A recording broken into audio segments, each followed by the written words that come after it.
Well, creativity, this dwarf, they can't do anything because it's F.I.R.E. Arcana off the top of the deck. Alright, it's Vex, and today it's not an EDH video. That's right, we are back to Modern. With LGS's opening back up, I actually have a chance to play a more competitive format. I know you all like to see me be a very casual player, but sometimes I just want to get down and dirty, one-on-one, mono and mono, and just wreck somebody's day, just destroy them. No politics involved, just me, you, and you losing, me winning. Anyways, so this is 5-color creativity based off of Andrea Mengucci's deck.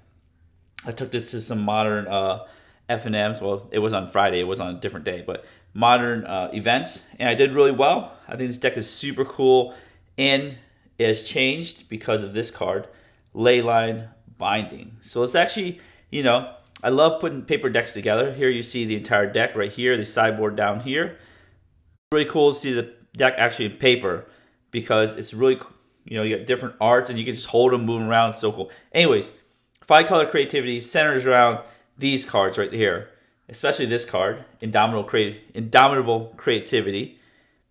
It is it used to be a bulk rare actually, and then now it's an amazing card and expensive. It's X red. Destroy X target artifacts and or creatures.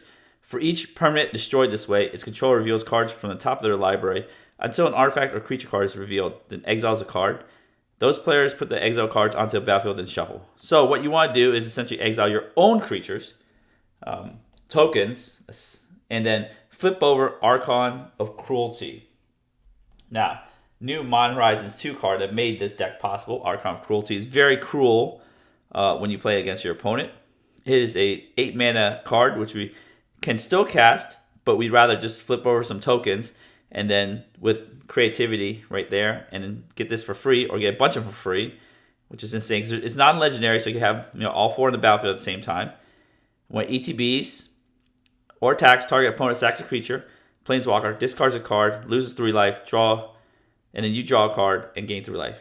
That's insane because you put 3, they sack 3, discard 3, you draw 3, they lose 9, you gain 9, which is incredible. And it's not just a creature, it's a creature or planeswalker. So I've seen people sack red and 6s. So it's really, really good. Now the question is, how do we get there?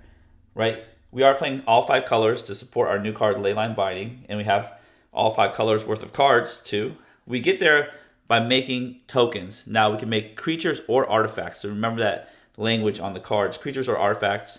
And it also doesn't take the creature from the library onto the battlefield. It takes creature from exile to battlefield. Therefore, Grafdigger's Cage doesn't work against this. Containment Priest, I believe, would work. We can get creatures via Fable of the Mirror Breaker, which is an insane new card from Kamigawa Neon Dynasty, one of the best cards in that set, next to Boseiju, of course. This makes a creature here, lets you discard and draw 2, so you can filter through your deck, get your card, and then lets you turn this creature into Reflections of Kiki-Jiki. And if I didn't mention it, and if you didn't notice that Archon had all these different variants, that's because it's hard to actually open 4 of the same variant in a booster pack. So that's why I have that. Same for Kiki-Jiki, I have regular, showcase, foil regular, and then this is just the funnest side. Sometimes you have fun with this. You got this kind of Kiki-Jiki, or you got this kind of Kiki-Jiki. Actually, this is extended art. Oh my god. They're all different. I don't even know what kind of Kiki-Jikis I have. That one's that one. Let's see what foil. Foil one is regular border. Yeah, so you have all these different variants, which I can't even keep track of anymore. The cool thing is Fable Mirror Breaker is the card that puts this entire deck together. You get Fable Mirror Breaker. It comes in with this Goblin Shaman token, which is very hard to find, by the way, in foil or non-foil. And the Goblin Shaman, when it attacks, you create a treasure, right? So you make more tokens you could eat with creativity. And then it flips to a Kiki-Jiki, Reflections of Kiki-Jiki. Then you have your Dwarven Mind. So this deck, you are supporting a triple red spell. This deck has Dwarven Mind, has the red dual lands, the 2 red triomes, a basic mountain just in case you need it. Dwarven Mind, if you get 3 mountains and play Dwarven Mind, you get a little dwarf. Again, supporting our creativity right there. Now, then we have all the other cards that help support either the mana base or just, grind value and a little protection over here. Remember, everything's a mountain except for Boseiju.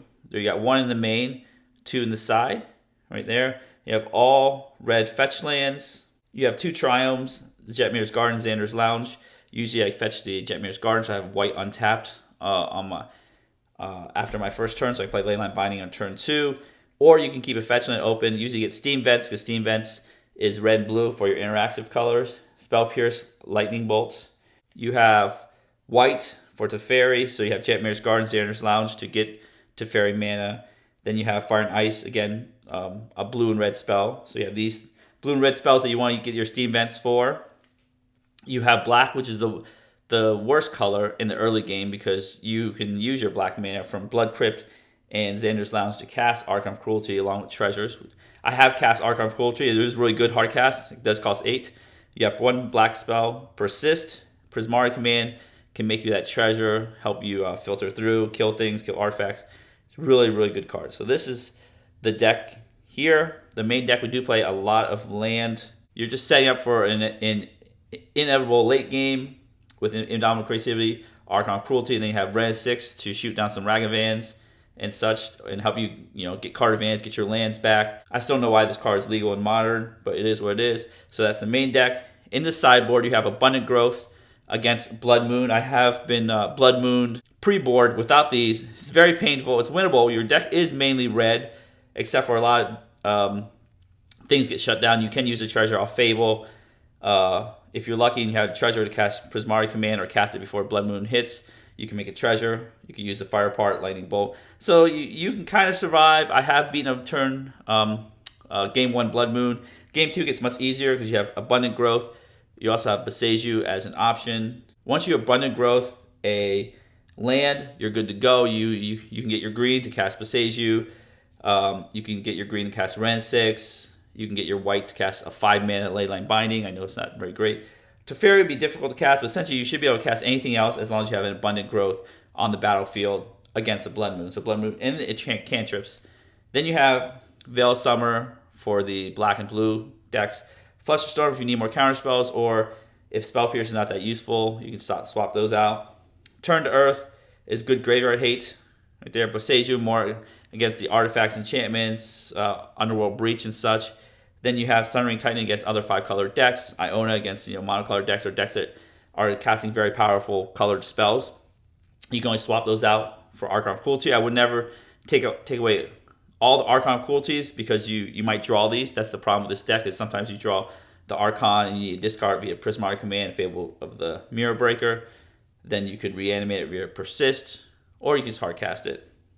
So that is the deck in a nutshell. I think this deck is super fun. I love playing a mana basis, all mountains. It is very hard to do fetching. Just remember, turn 1, usually just put down a fetch land. Do not fetch right away. Your opponent might play something that requires you to fetch a Steam Vents for our Spell Pierce, Lightning Bolt, our 1-mana interaction. Or if they play a permanent that you might need to get rid of via Leyline Binding, so you just wait, you would fetch the Jetmir's Garden. Or if you need to Leyline Bind, just remember you cannot Leyline Bind for 1 on turn 2 because of the way the lands are. Remember, everything's a mountain. So the most basic land types you can get on by turn 2 is 4. So you can get Jetmir's Garden and then get a Steam Vents. That only give you 4 types because you're missing the Swamp. Or you get Xander's Lounge and then maybe a Stomping Grounds. I said that wrong. Xander's Lounge and Sacred Fountain, because you can't even cast Leyline Binding with Xander's Lounge, Stomping Ground. So that's that. You got Boseiju. With Boseiju Ren 6, you got some insane combo potential. So this deck is very full of synergies, full of essentially really good cards. So if you just look at this deck, right? Modern Horizons 2, Modern Horizons, Neon Dynasty, Dominaria United. You have oldie but goodie cards here. War of the Spark. This is introduced in Modern Horizons 2. Persistent Modern Horizons 2. These are new Capenna lands that just came out. And then Strixhaven. Then Neon Dynasty. Even your sideboard cards, you have some Midnight Hunt, Neon Dynasty cards. So you see a lot of new cards in this deck. That's what makes it so powerful. I'm afraid what Modern Horizons 3 will come and do to the metagame, but we'll see. Forgot to mention, if you want to see the deck list, it is in the description below. And as always, with all my cool deck text, even with EDH deck text and with my modern Let's Build deck series, I do like to shuffle these cards up. So I will put my sideboard away here. I do like to shuffle this deck up. Don't forget your tokens right there. And do some goldfishing, because you know you got to understand how this deck works. And I just love doing goldfishing sometimes. Even though I play this deck, goldfishing is super fun. It helps me figure out which lands to fetch. This is modern, so you do have your 12 fetch lands. You are fetching a lot. In the meanwhile, before I shuffle the deck up, don't forget to give this video a thumbs up, smash the subscribe button, hit the notification bell to be alerted for new videos in the future. And let us shuffle this deck up, and we'll be right back. All right, we are back. Let us do it. Turn one. Give one good shuffle here. Don't forget mulligans are always, always use that mulligan. Don't if it's a dicey hand on your first 7, throw it back. 6 might be a little more. Discuss it a little more. That's right. But 7 is always worth trying to get a better hand, because you have the London mulligan help you out. So you have. So this is a mulligan definitely right there. You essentially have 2 8 drops in your hand that's unplayable. You have your card you want, Fable, 2 lands, except for you're essentially mulliganing to 5, so I'd rather just go to 6 instead of keeping that Miracle 5. The cool part about mulliganing is that it lets you throw your giant monsters back in the deck. So if you mulligan to 6 and you have like 1 giant monster, you're just like, okay, I'll just put it back in the deck. So this deck is good to mulligan. It's not as good as Tron, but obviously try not to go to 5. 5 is hard to win against a person with 7, but sometimes mulligan is good for the health. I like to play my deck this way in regular games. Is 1 versus 1 versus Commander, where I just put all 4 decks together if I can. Okay, so this is not too bad. You get turn 1 interaction, turn 2 Teferi, or turn 3 Teferi. We have 4 lands, so we'll just throw the basic mountain back there. And sometimes you kill people by attacking them, so that does happen sometimes.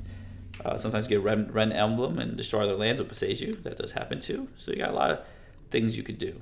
So this deck is not that bad. What I want to do is essentially, let's say I'm on the play. I don't get to draw. It's not Commander, of course.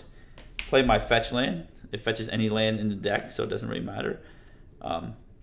Play a fetch and pass. So this is where they play a Ragavan. You bolt it. If they don't do anything, you would set.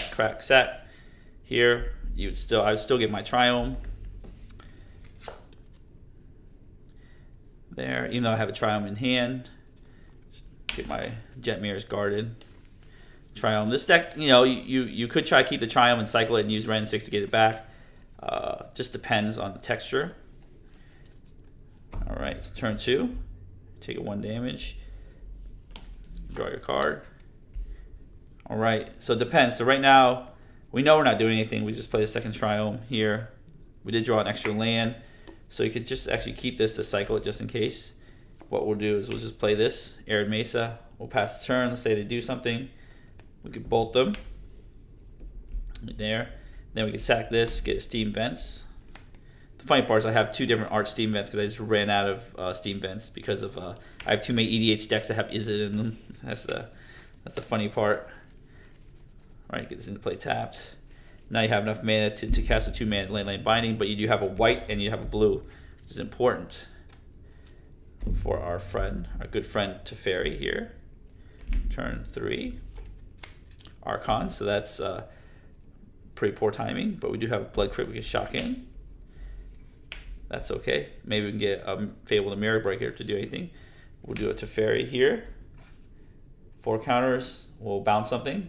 I don't know, pretend that we bounce something, we'll draw a card off Teferi. That's our main card. We don't have a creature yet, but let's say turn 4 happens, right? We have a card. And then we play our Dwarven Mine. We have 3 mountains. And the cool part is that we've used Teferi to defend ourselves really well. Unfortunately, we drew Archon. So this is where we're like, do we get greedy? We'll take up Teferi. We can get greedy, right? We can ice something of theirs to keep things from happening, and then we might get another Dwarven Mine, another land to do Dwarven Mine. And since we don't, if this is a fetch land, I'd think differently. But since it's not, we'll just be like, okay, well, creativity. This dwarf, they can't do anything because Teferi. I guess they Otawara, but let's just make sure that that issue is not there. Creativity, and then we'll Archon off the top of the deck. Archon's amazing. Turn 4 Archon. 8. It's like we reanimated without using our graveyard, which is even better. I love not having to use the graveyard to do combos. Draw a card off Archon. They discard a card, we gain 3 life. Let's just play one more turn. Turn 5. They haven't killed our F.I.R.E because they don't have a creature. Archon destroyed it. We draw a card. Oh, we got Fable the Miracle Breaker. So even more great. We'll take up to F.I.R.E. We don't have any sorceries that we would play at instant speed. We will keep our blue up for Spell Pierce, of course. So you gotta be careful with tapping your mana because you are playing 5-color deck. We will play Fable of the Mirror Breaker. Make a little Goblin Shaman dude. Always have your tokens because there's a lot of tokens that do things. We will play our Sander's Lounge because we want to keep playing lands because eventually we might be able to hard cast this. And then pass the turn. I forgot my token for my counter here. I need dice too. And then we can Spell Pierce wherever they play if necessary. If not, we just hold on to this. Let's say we don't use it.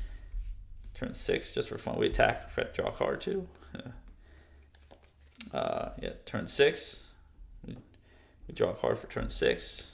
Here we will go here. We want to loot away Spell Pierce and Archon. Draw cards. That's a broken card, by the way. I love that card. It's insane. Then we're just like, hey, keep this going here. I don't know. You can do all the cool stuff. You can get another Dwarven Mind right there. Dwarven Mind. We could make a dude. So just make this dude again. Turn 6. Then we could, attack with our dudes. Draw a card. Gain our life. They've probably conceded by then. I can't imagine anybody not conceding at this point. Unless they can somehow squeak it out. We do this. If we even want to, well, remember we have an Archon here, an Archon in our graveyard, in our hand, so we can technically Indomitable Creativity for 1 because we don't have anything left. So just always keep track of that. We could play another Fable, get another Shaman. There, we could Fire and Ice some things, all the fun stuff. Take up to F.I.R.E. Deck's super fun. Super cool to get Archons. And then, we have 1, 2, 3, 4, 5, 6, 7. Next turn, we could just play our land, hard cast an Archon, draw a bunch of cards, run 6, get our lands back. So the deck is all about Value Town and getting these Big Daddy Archons. This is my favorite card from Modern Horizons 2. That's why I like this deck so much. Anyways, if you enjoyed this video, enjoy some Goldfishing, and then you enjoy playing Modern and my content, give the video a thumbs up, smash subscribe button, hit the notification bell to be alerted for new videos in the future. I have the deck list in the description below.